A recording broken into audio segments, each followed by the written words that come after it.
안녕하세요. 모건대학교 정보부 개론 수강생분들. 한 주가 또 흘렀습니다. 그동안 또 잘 지내셨나요?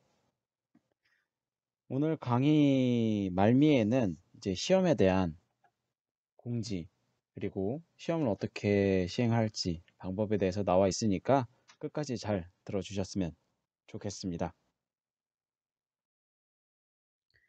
지난 강의에서는 난수와 그리고 공개키 암호의 계유에 대해서 소개드렸었습니다. 암호키 생성과 관련하여 난수에 대한 특징에 대해서 말씀을 드렸고, 암호키 분배의 어려움에 대한 설명으로 공개키 암호 알고리즘의 배경에 대해서 말씀을 드렸습니다. 이번 시간에는 공개키 암호 알고리즘에 대해서 조금 더 자세히 설명을 드리도록 하겠습니다. 1장에서는 가장 기초적인 공개키 알고리즘인 DPL만 공개키 알고리즘의 시초라고 얘기할 수 있죠. 그리고 2장에서는 가장 유명한 공개키 알고리즘이라고 이야기할 수 있는 RSA 알고리즘, 그리고 세 번째 장에서는 블록 암호 구현에 대한 과제에 대한 설명을 드리도록 하겠습니다. 그럼 DPL만 시작하도록 하겠습니다. 2017년 12월 26일 크리스마스가 막 끝난 다음날 51세의 한 미국 엔지니어가 4로 시작해서 1로 끝나는 무려 2324만 9423 자릿수의 소수를 발견했습니다. 이 소수는 프라임 넘버. 이 소수란 1과 자기 자신으로만 나누어지는 수를 말하는 걸 여러분들 다들 아실 거예요. 2, 3, 5, 7, 11 등등 같은 수들이 소수인데요. 아시는 분들도 있을 거고 아닌 분들도 있으실 텐데, 이 수학이나 컴퓨터공학 쪽에서 말하는 소수는 보통 대단히 큰 소수를 이야기를 합니다. 자릿수가 수백, 수천 이상인 경우를 말하는데, 암호화와 관련된 것으로 거대 소수는 안전하게 메시지를 전송하는 데 이용됩니다. 그렇다면은 이 수들이 구체적으로 어떻게 사용하는지, 그리고 이를 이유해서 DPL만에 대해서 말씀드리는 시간을 갖도록 하겠습니다. 이 DPL만 암호 알고리즘은 최초의 공개키 암호 알고리즘입니다. DP 헬만, 이 이름은 휘트필드 DP 그리고 마틴 헬만, 개발자인 DP와 헬만 이 이름을 따서 DP 헬만으로 이름이 지어졌고요. 이 DP 헬만은 정확히 말씀드리자면은 암호를 목적으로 하는 것이 아니라 키 교환을 목적으로 하는 키 교환 알고리즘입니다. 이 공개키의 등장 배경에 대해서 말씀드렸었죠. 기존의 대칭키 알고리즘은 키 분배에 대해 굉장히 큰 문제가 있었어요. 키 분배 센터를 사용하던, 뭐, 통신 시작 전에, 뭐, PSK라고 하는, 사전 공유 키를 공유를 하던, 어쨌거나, 이 키 공유 부분에서 문제가 있었기 때문에, 이를 해결해 줄 알고리즘이 필요했습니다. 그래서 나오게 된 게 키교환 알고리즘이었고요. 이 키교환 알고리즘은 두 사용자가 사전에 비밀 교환 없이 대칭키를 교환하기 위한 목적입니다. 상대방의 공개키와 그리고 나의 공개키를 이용하여 대칭키를 생성을 하고요. 이후에 이 생성된 대칭키를 이용하여 데이터를 암호화한 후에 전달하여 이 수신자 또한 대칭키를 생성을 할 수 있기 때문에 해당 대칭키로서 암호화된 메시지를 복호화하여 확인할 수가 있습니다. 이 DPL만 알고리즘은 가장 기초적인 암호학적 통신에 사용된 방법이에요. 그리고 RSA 암호 알고리즘의 바탕으로 소개가 되었습니다. 이 2장에서 좀 더 자세히 설명을 드릴게요. 그리고 이 DPL만 알고리즘에 근간이 된 문제가 있습니다. 바로 이산대수 문제인데요.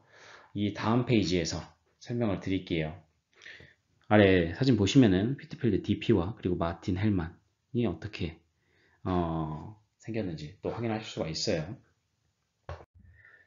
이산대수 문제입니다. DLP 문제라고 불리게 되고요. 여기서 그 이산대수란 이산로그와 동일한 말입니다. 따라서 이 이산대수 문제는 이산로그 문제라고도 불리게 됩니다. DPL만 암호 알고리즘은 이 이산대수 문제의 어려움에 기반하여 설계가 되었는데요. 그렇다면 이산대수 문제 어떤 걸까요? 큰 소수 P와 그리고 원시 원소 G가 공개되었을 때 주어진 식 G의 X승의 모듈러 연산 P는 Y, 즉 G의 X승을 P로 나누었을 때의 나머지 값 Y를 구하는 식이 있다고 했을 때 우리는 G와 X, P, 즉 위에 주어진 식에서 우항의 값을 알고 있다면 좌항 Y 값을 구하는 연산은 쉽습니다. 하지만 X 대신에 G와 Y와 P를 이용하여 X 값을 구하는 연산은 어렵습니다. 아래에 해당 식에 기반하여 제가 미리 계산을 해놨는데요. 만약에 이런 계산식이 없다면 어떨까요? 5는 5의 몇 제곱수일까요? 쉽습니다. 5는 5의 1제곱수예요. 간단하죠? 그렇다면 9는 5의 몇 제곱수일까요? 모듈러 연산을 포함해서요.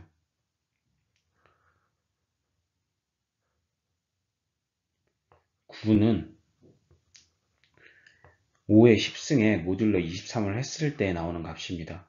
즉 9는 5의 10제곱수입니다. 그렇다면 5의 21승 모듈러 23을 했을 때 나오는 값은 뭘까요? 이쪽에서는 14입니다. 이쪽에서 나와 있기 때문에 여러분들 쉽다고 생각하실 수 있는데 간단하게 연산을 생각해 보시면은 우항의 값을 아는 상태에서 좌항 y 값을 구하는 건 정말 쉬워요. 하지만 이 x 대신에 x 값을 구하는, 즉 제곱수를 구하는 문제라면은 이 난이도는 증가하게 됩니다. 다음과 같은 수를 암산으로 연산하는 것, 수가 커지면은 그만큼 더 어렵겠죠. 떠나서 이산대수 문제, 즉 미리 계산된 표가 없다면은 컴퓨터가 즉석해서 알아내는 방법에서도 한계점은 있습니다. 즉 위에 표가 없다면 알아내는 것은 어려워요.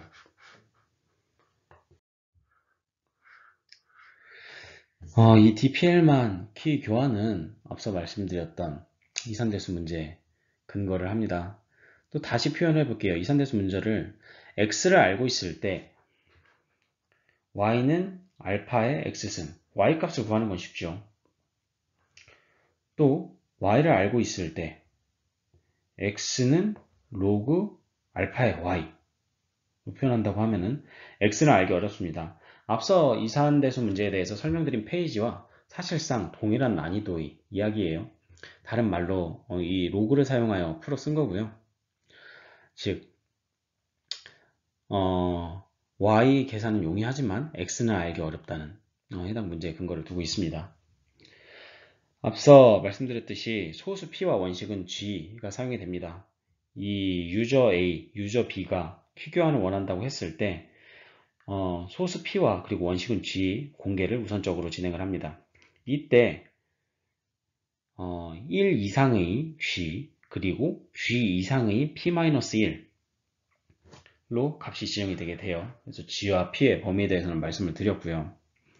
그리고 이 송신자로 표현하는 건 맞지 않을 수 있겠네요. 유저 A와 유저 B는 본인들이 알 수 있는 수 A와 B를 선택 후 비공개로 유지를 합니다. 소문자 A와 B는 비공개 정보예요. 그리고 이 비공개 정보를 개인키, 각자의 개인키로 여기면 됩니다. 즉 각자의 개인키라고 하면은 서로에게는 공개하지 않는다는 이야기예요. 이러한 전제가 있다고 진행을 하고, 그리고 이 각 사용자들은 공개키를 생성을 합니다. 이 공개키를 생성을 할 때 유저 A의 경우에는 G의 개인키 A승 그리고 모듈러 연산 P값으로 구성되는 공개키를 생성을 합니다. B 또한 마찬가지예요. B는 B의 개인키 B승 모듈러 P인 공개키를 생성을 하게 됩니다. 공개키는 지난번 의미에 대해서 말씀드렸는데 공개되어도 되는 값입니다. 그리고 앞서 말씀드렸듯이 소수 P와 원식은 G, 그리고 공개 키 이렇게 세 가지를 유저 B에게 전송을 합니다. 그러면은 이 유저 B는 뭐 이 대문자 A, 그 A의 공개 키는 사용할 수 없겠지만 자신의 공개 키 대문자 B 값을 생성을 하는데 G와 P를 사용을 하게 됩니다. 그렇게 해서 본인의 공개 키를 생성을 하고요. 그 다음에 B는 본인의 공개 키를 사용자에게, 그 유저 사용자 A에게 전송을 하게 됩니다. 이게 무슨 말인가 하니 키를 생성을 할 때 A 측에서는 B의 공개 키가 사용이 되게 되고요. 사용자 B에서는 A의 공개 키가 사용이 되어 둘이 동일한 키를 생성을 하게 됩니다. 이 B의 A승은 G의 B승의 모듈러 연산 P값으로 계산이 되게 되고요. 거기에 A승 모듈러 P 이거와 같은 값이죠. 이렇다고 했을 때 G의 AB승 그리고 모듈러 연산 P값으로 값을 적을 수가 있겠죠. 유저 B 또한 이 대문자 A 대신에 G의 A승 모듈러 P로 값을 적을 수가 있습니다. 그리고 여기에 B승을 하여 모듈러 P 값으로 해당 값과 같죠. 그리고 이 값은 G의 AB승 모듈러 연산 P 값으로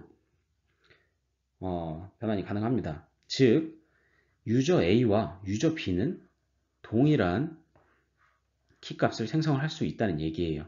이 해당 키값이 둘 간의 암호화 통신에 사용될 대칭키입니다. 이 DPL만 키 교환이 어떻게 이루어지는지 직접적으로 수를 넣어서 계산을 해볼게요. 사용자 A는 임의 소수 2개를 생성을 합니다. 임의 소수라고 하면은 앞서 말씀드렸던 G와 P 값이겠죠. 이 2개를 생성한 다음에 사용자 B와 공유를 합니다. 이때 P는 17, G는 3을 생성을 한다고 하고요. 그리고 이 사용자 둘은 각각 개인 키를 생성을 하게 됩니다. A는 4, B는 6을 생성한다고 하고요. 그리고 이 값을 이용하여 사용자 A와 B는 공개 키를 생성을 할 수가 있겠죠. 사용자 A는 자신의 개인 키 값 그리고 G와 P 값을 이용하여 공개 키를 생성을 할 수가 있습니다. G는 3, A는 4, 그리고 P는 17이기 때문에 3의 4승 모듈러 17은 13이라는 값을 생성을 할 수가 있어요. 즉 이 공개 키 값 13을 생성하게 돼서 이전에 생성했던 G, P 값과 함께 즉 3, 17, 13 값을 B에게 전송을 합니다. 그럼 B는 본인의 공개 키를 생성을 할 수가 있죠. G 값은 3, 그리고 B 값은 6, 그리고 P 값은 17이기 때문에 3의 6승 모듈러 17, 즉 15라는 공개 키를 생성을 할 수가 있습니다. 그렇다면 이 사용자 B 측은 대칭 키를 생성을 합니다. 사용자 A 공개 키 값에 B승 그리고 모듈러 P 연산을 통해서 13의 6승 모듈러 17이라는 값을 생성을 할 수가 있게 되고요. 그리고 생성했던 본인의 공개 키 값을 A에게 공유를 합니다. 그럼 사용자 A는 수신받은 B의 공개 키 값 15 그리고 A인 4, 즉 15의 4승 모듈러 연산 17 값을 계산을 하여 둘은 이 동일한 키값을 연산을 할 수가 있어요. 15의 4승 모듈러 17 그리고 13의 6승 모듈러 17은 동일한 값인 것을 여러분들 계산해 보시면 쉽게 아실 수 있을 거라고 생각이 듭니다. 그럼 앞서 저희가 어떻게 플로우가 진행이 되는지 그리고 직접적으로 수를 넣어서 계산을 해봤는데요. 이 유튜브 영상으로 한 번 더 간단하게 서머리를 진행을 할게요. Now, this is our solution. First, Alice and Bob agree publicly on a prime modulus and a generator. In this case, 17 and 3. Then, Alice selects a private random number, say 15, and calculates 3 to the power 15 mod 17, and sends this result publicly to Bob. Then Bob selects his private random number, say 13, and calculates 3 to the power 13 mod 17 and sends this result publicly to Alice. And now the heart of the trick. Alice takes Bob's public result and raises it to the power of her private number to obtain the shared secret, which in this case is 10. Bob takes Alice's public result and raises it to the power of his private number, resulting in the same shared secret. Notice they did the same calculation, though it may not look like it at first. Consider Alice. The 12 she received from Bob was calculated as 3 to the power 13 mod 17. So her calculation was the same as 3 to the power 13 to the power 15 mod 17. Now consider Bob. The 6 he received from Alice was calculated as 3 to the power 15 mod 17. So his calculation was the same as 3 to the power 15 to the power 13. Notice they did the same calculation with the exponents in a different order. When you flip the exponent, the result doesn't change. So they both calculated 3 raised to the power of their private numbers. Without one of these private numbers, 15 or 13, Eve will not be able to find the solution. And this is how it's done. While Eve is stuck grinding away at the discrete logarithm problem, and with large enough numbers, we can say it's practically impossible for her to break the encryption in a reasonable amount of time. This solves the key exchange problem. It can be used in conjunction with a pseudo-random generator to encrypt messages between people who have never met.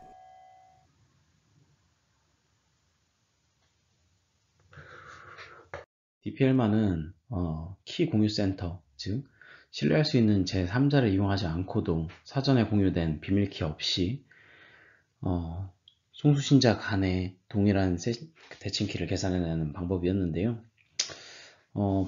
이 대칭키를 필요할 때마다 다르게 생성할 수가 있으며 비밀키를 보관하는 데에 따른 노출에 대한 위험성이 작아지는 장점이 있었습니다. 하지만 단점이 있습니다. 단점, 중간자 공격인데요. 세션키를 교환하는 과정에서 진짜 상대방을 신뢰할 수 없다는 문제입니다. 즉, 상대방에 대한 인증 기능이 없기 때문에 이 공격이 가능한 건데요. 이 그림으로 보시면은 앞선 플로우에서 말씀드렸듯이 사용자는 G와 P를 생성을 해서 공개키를 공유를 받습니다. 근데 만일 이 중간에 해커가 있다면은 해커가 중간에 수신자 A한테는 수신자 B인 척, 그리고 수신자 B한테는 송신자 A인 척 위장을 해버릴 수가 있는 거예요. 즉, 인증이 없기 때문에, 사용자들에 대한 인증이 없기 때문에 이 문제가 발생하는 건데요. 일단 초기에 G와 P 그리고 A를 공유하는 과정은 똑같습니다. 하지만 이때 해커가 이 값을 탈취하여 본인의 공개키를 생성을 하여 H값을 생성을 하여 B에게 보내게 됩니다. 그럼 B는 일단 G와 P 정보를 이용해서 본인의 공개키를 계산을 해요. 하지만 이때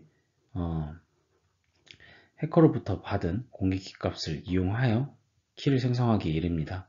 그렇게 되면은 G의 H승 그리고 G의 HB승 그리고 모듈러 P 값을 이용하여 키를 생성하게 되고요. 그리고 사용자 B는 정상적으로 그 해커가 송신자 A인 줄 알고 본인의 공개키 값을 보내게 됩니다. 그리고 해커는 공개키 값, 그 유저 B가 생성했던 키값, 동일한 키값을 유저 B의 공개키를 이용하여 생성을 하게 돼요. 그리고 해커는 역시 자신의 공개키를 사용자 A에게 보냄으로써, 즉 사용자 A 또한 동일한 해커가 유도한 키값을 생성을 하게 되는 것이죠. 그럼으로써 해커는 사용자 A 그리고 B의 내용을 노출할 수 있던 취약점 문제가 있습니다. 이 장은 RSA 알고리즘입니다. 이 RSA 알고리즘은 1978년 미국 MIT 연구원인 론 라이베스트 아디 샤미르, 레너드 에들먼 이 세 사람이 공동으로 개발을 하였습니다. 이 RSA는 현재 가장 널리 사용되고 있는 공개키 암호 알고리즘으로 공개키 암호화 그리고 전자서명에 사용할 수가 있습니다. 이 1983년 RSA4는 미국에서 RSA 알고리즘에 대한 특허를 취득하였지만 현재는 이미 특허 기한이 종료되어 공개가 된 상태입니다. 아래 사진을 보시면은 론 라이베스트 그리고 아디 샤미르 그리고 레너드 에들먼 보실 수가 있죠. 론 라이베스트의 R, 아디 샤미르의 A, 레너드 에들먼의 L 이를 따서 RSA 알고리즘으로 불리게 됩니다. 앞선 DPL만 알고리즘의 경우에는 이산대수 문제의 어려움에 기반을 뒀었습니다. 이 RSA 알고리즘은 소인수분해의 어려움에 기반을 두고 있어요. 이 소인수분해의 어려움을 말씀을 드리자면 큰 소수 P와 Q를 알고 있을 때 N이 P와 Q의 곱이라고 했을 때 이 계산은 용이합니다. 즉 P와 Q를 알았을 땐 N이 계산할 수가 있다. 하지만 N을 알고 있을 때 P와 Q를 알기는 어려운 거예요. 이러한 문제에서 기반을 둔 건데요. 일단 RSA의 동작 과정에 대해서 말씀을 드릴게요. 기존의 공개키 암복화 과정 아시죠? 사용자 A와 그리고 사용자 B가 통신을 한다고 했을 때 일단 사용자 B는 B의 키쌍을 생성을 하게 됩니다. 본인의 키쌍, 개인키와 공개키, PR이 private key, 그리고 PU가 public key, 즉 개인키와 공개키입니다. 그리고 개인키는 안전하게 보관을 하게 되고요. 이 키쌍을 생성한 다음에 B는 자신의 공개키를 전송을 합니다. 그럼 사용자 A는 암호화하려는 메시지에 B의 공개키를 이용하여 암호화를 하고 그렇게 되면 C값, C 생성이 되게 되죠. 해당 C값을 B에게 전송을 하게 됩니다. 그럼 C는 본인의 개인키를 이용하여 본인의 공개키로 암호화된 값을 복화를 시켜서 메시지를 획득을 할 수가 있습니다. 그렇다면 이 사용되는 키쌍은 어떻게 생성되는 걸까요? 그 과정에 대해서 세부적으로 살펴볼 건데요. 우선 키쌍을 생성할 때 DPL과 같게 P와 Q를 선택을 하게 됩니다. 이때 P와 Q는 소수이며 안전하게 보관을 해야 하는 것이고요. 일단 두 개의 소수 P는 저는 17 그리고 Q는 19라는 두 개의 값을 선택을 했습니다. 그리고 앞서 말씀드렸죠. 이 소인수 분해의 문제의 어려움에 기반을 뒀다고 말씀을 드렸었어요. 거기에 사용될 n값을 계산을 하게 됩니다. 이 n값은 P와 Q의 곱, 즉 17 곱하기 19는 323, 즉 n은 323입니다. 그리고 이 사용되는 L이라는 파라미터 값을 계산하게 되는데 이 L이라고 하는 값은 LCM 최소 공배수 P-1과 Q-1의 최소 공배수 값입니다. 즉 16과 18의 최소 공배수 144라는 L값을 계산을 해 놓습니다. 그리고 또 추가적으로 쓰일 이 값을 계산하게 되는데요. 이 값은 최대 공약수예요. 이 값과 그리고 L의 최대 공약수 값이 1인 1이 되는 수, 이 값을 선택을 해버리는 거예요. 그럼 2가 선택될 수 있는 수는 5와 17과 11, 13, 17 등등 쭈루루 되겠죠. 그리고 이 값이 될 수 있는 그때 2는 5를 선택을 합니다. 뭐 다른 수를 선택해도 이거는 무방해요. 이거는 본인이 선택하기 나름인 건데요. 그리고 사용될 연관된 D값을 구하게 됩니다. 이 D는 앞서 계산했던 이 값과 그리고 D값을 곱했을 때 그리고 이 두 곱한 값에 모듈로 L값을 했을 때 1을 만족하는 D값을 계산하게 됩니다. 그리고 이 D값은 위에 보시는 바와 같이 D는 1보다 커야 되고요. 그리고 L보다 작은 이 D값을 계산하게 됩니다. 이렇게 D값을 수식을 계산하게 되면은 5 곱하기 29의 모듈러 144, 즉 D값은 29를 생성하게 됩니다. 지금 이 파라미터들을 왜 생성을 했냐면요, 이 값들이 공개키와 개인키를 구성하기 때문이에요. 이 공개키 값은 앞서 말씀드렸던 2와 n 값입니다. P와 Q 값은 P와 Q의 곱신 n 값, 이 공개키 값을 가지게 되고요. 만약 이 n 값이 공개가 된다고 했을 때 공격자 측은 이 n 값을 가지고 있어도 P와 Q는 무슨 값이지? 이걸 연산하지를 못합니다. 아까 말씀드렸죠. 소인수분해의 문제 어려움에 기반을 두었다고요. 그리고 이 개인 키는 D와 N입니다.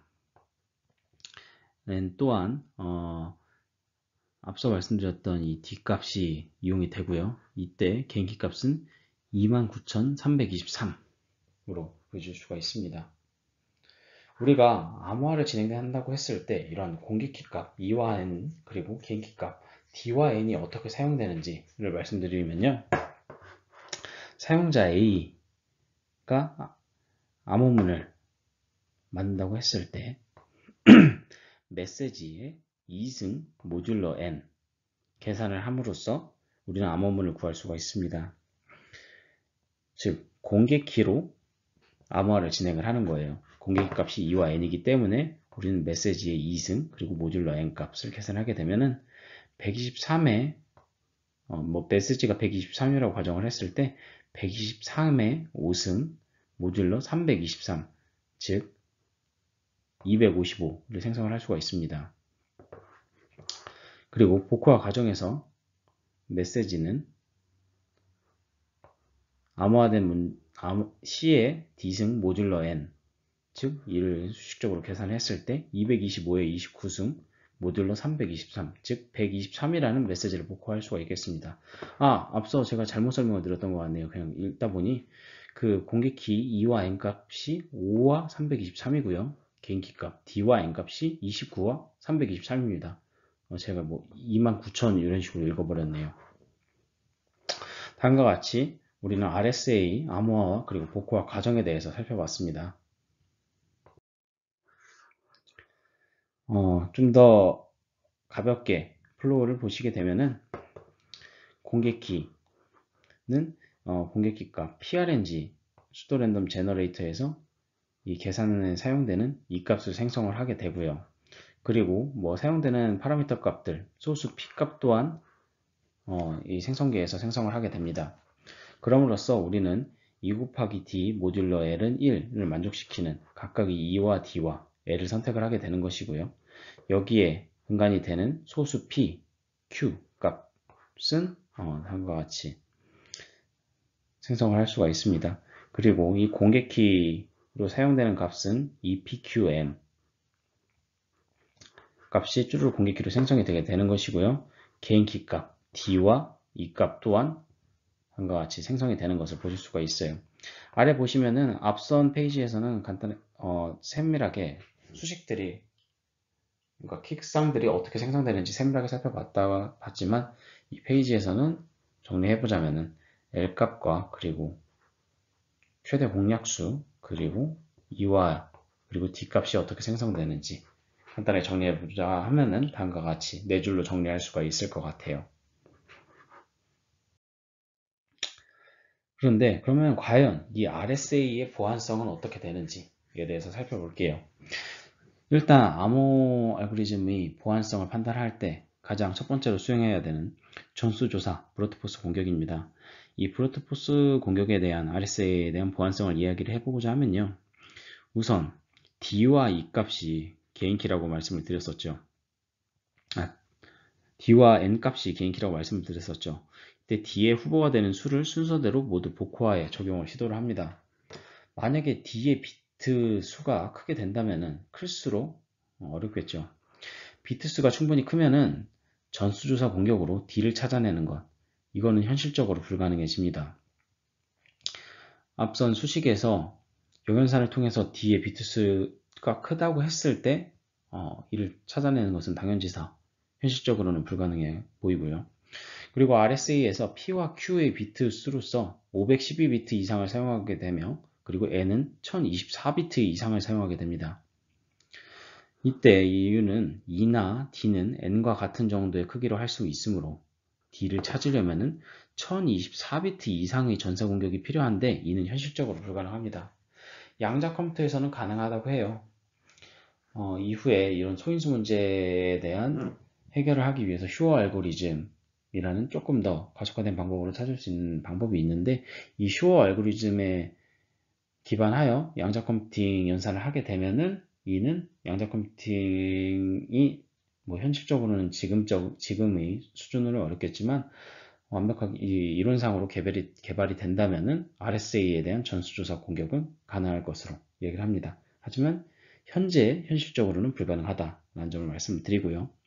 그리고 P와 Q는 의산함수 생성기를 생성하기 때문에 만약에 이 생성기의 품질이 나쁘면은 P와 Q를 암호 해독자가 추측을 할 수가 있습니다. 당연하겠죠. 뭐 이전에 타 보안 논문을 보면은 이 기타 방법을 통해서 PC나 혹은 암호 기기의 의산함수 생성기에 본인이 원하는 시드값 그리고 뭐 소수값을 생성을 할 수 있도록 세팅을 해 놓습니다. 그리고 공격 수행을 통해서 이제 세팅을 해 놓고요. 그 이후에 이 시드나 P와 Q값, 즉 소수들을 이용해서 공격자가 추론 가능한 키값을 생성하도록 하는 아이디어도 있었어요. 따라서 안전한 P와 Q를 생성할 수 있는 의산함수 생성기를 사용해야 된다라는 점이 있겠고요. 따라서 이 RSA의 보안성은 안전한 의산함수 생성기를 사용을 하고 그리고 양자 컴퓨팅이 개발되지 않은 지금 시점에서는 안전하다라고 이야기를 할 수가 있겠습니다. 그리고 앞서 말씀드렸듯이 DPL만과 같이 이 RSA의 보안성, 즉 중간자 공격의 위험성이 있는데요. 이 부분에 대해서는 뭐 RSA를 직접적으로 해독하는 것은 아니지만 기밀성에 대해서 매우 유효한 공격 방법입니다. 중간자 공격은 말씀드렸었죠. 송신자와 수신자 사이에 들어가서 송신자 측에서는 수신자처럼, 수신자 측에서는 송신자처럼 행동하는 공격입니다. 우선 아래 그림에서와 같이 해커는 본인의 키상을 생성을 하게 됩니다. 본인의 공개키와 그리고 개인키를 생성을 한 상태고요. 그리고 사용자 B가 사용자 A와 통신을 위해서 본인의 공개키를 전송을 합니다. 이때 해커는 중간에서 이를 탈취를 하고 이 B의 공개키 대신에 해커의 공개키를 전송을 하게 됩니다. 그렇다면 사용자 A는 해커의 공개키가 B의 공개키라고 생성을 하고 이를 암호화하여 암호화된 메시지를 해커에게 전송을 하게 됩니다. 그리고 사용자는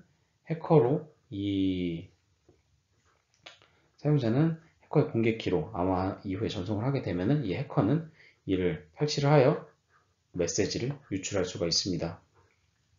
메시지 탈취가 가능하다는 이야기입니다. 본인의 개인키로 복구화를 해서요. 그리고 또다시 이 해커는 그리고 사용자 B는 공개키를 보내줬으니 메시지를 기다리고 있을 거 아니에요? 해커는 C'이라는 본인이 위조하거나 혹은 뭐 A로부터 받았던 메시지를 그대로 전송을 해도 되고요. 해당 메시지를 B의 공개키로 암호화를 하여 B로 전송을 하게 됩니다. 사용자 B는 해커가 메시지를 암호화를 했는지 알 수 없기 때문에 뭐 사용자 A가 암호화했다고 생각을 하고서 이 C' 값에 대해서 복구화를 진행을 하여 메시지를 확인할 수가 있습니다. 뭐 통신자와 수신자 A와 B는 정상적으로 통신이 된다고 생각하지만 사실 중간에서 해커가 메시지를 도청하거나 그리고 수정하는 것이 가능하죠. 이 이상의 흐름에 대해서는 몇 번이라도 계속 반복이 될 수가 있겠습니다. 이 중간자 공격은 RSA뿐만 아니라 어떤 공개키 암호 알고리즘에도 사용할 수 있습니다. 근데 그렇다고 해서 공개키 암호가 해독된 것은 아니고요. 모든 암호 알고리즘은 제대로 동작하고 있고 기밀성을 유지를 하지만 그 기밀성이 앨리스 그 유저 A와 그리고 B 사이의 것은 아닙니다.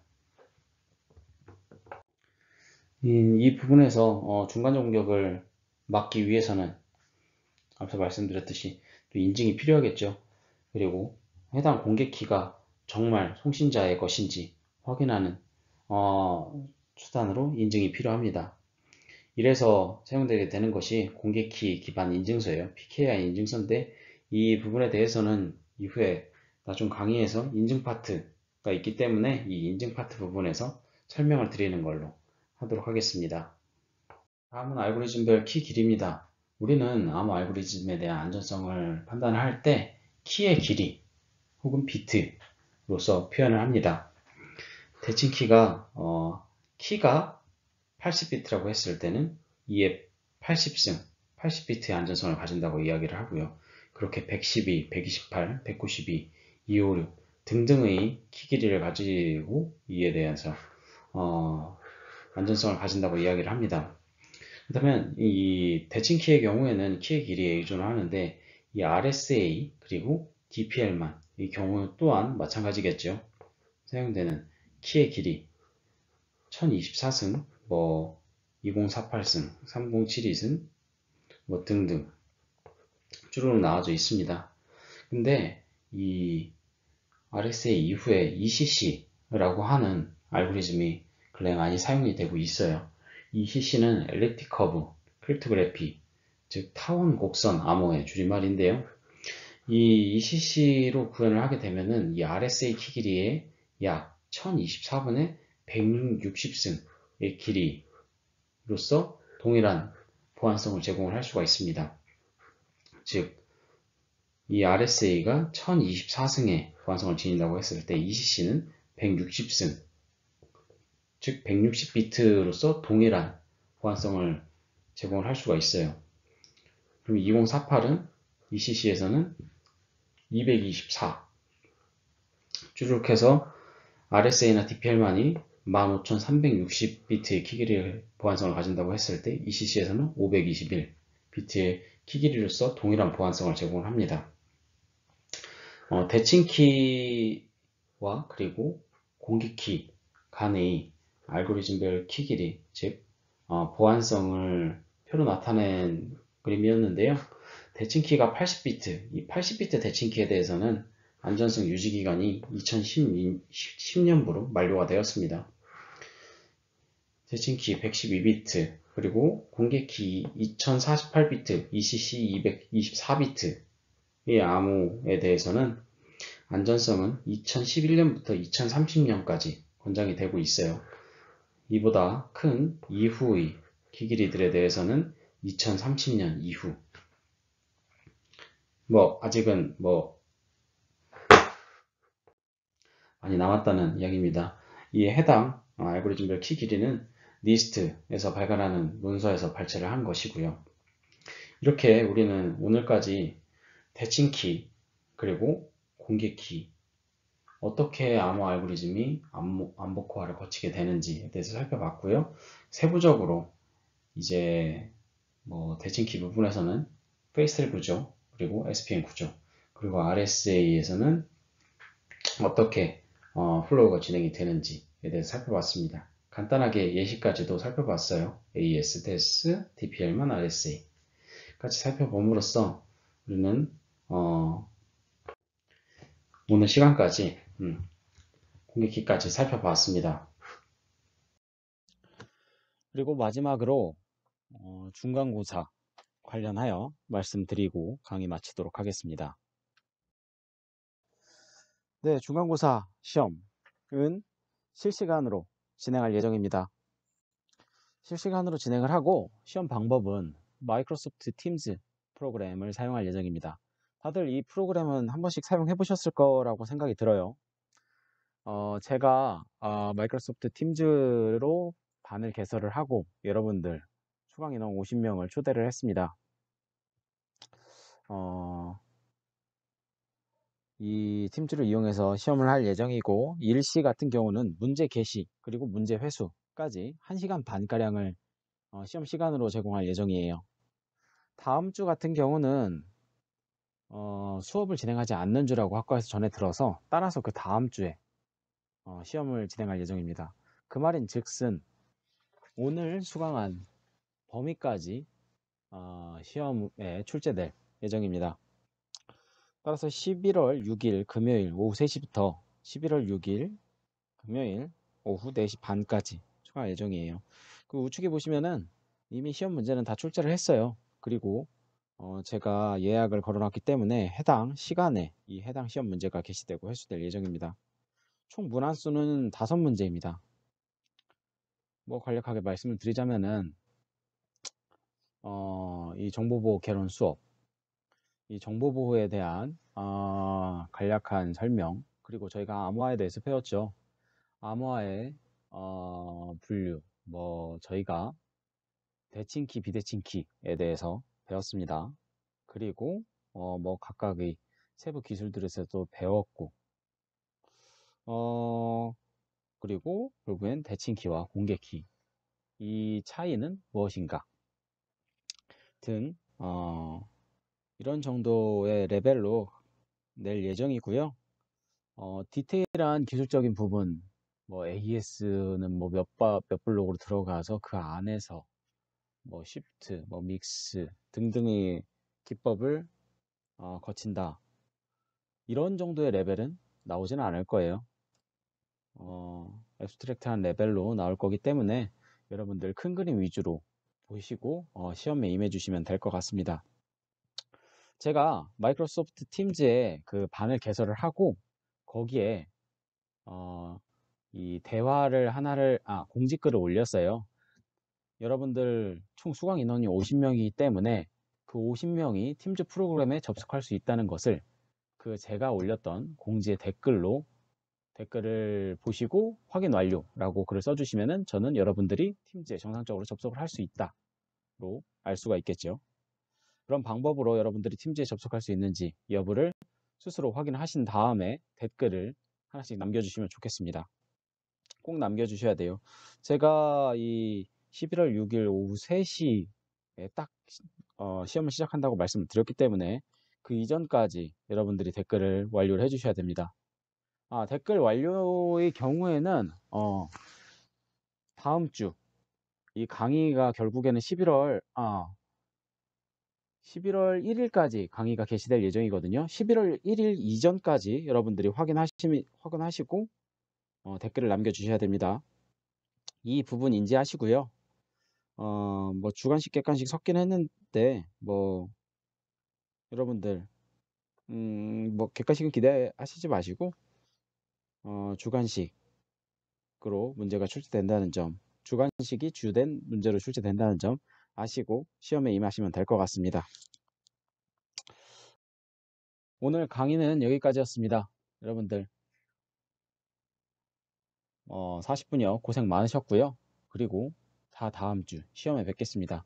혹시 문의사항 있으시면은 제 메일 또는 문자로 연락 바랍니다. 고생하셨습니다.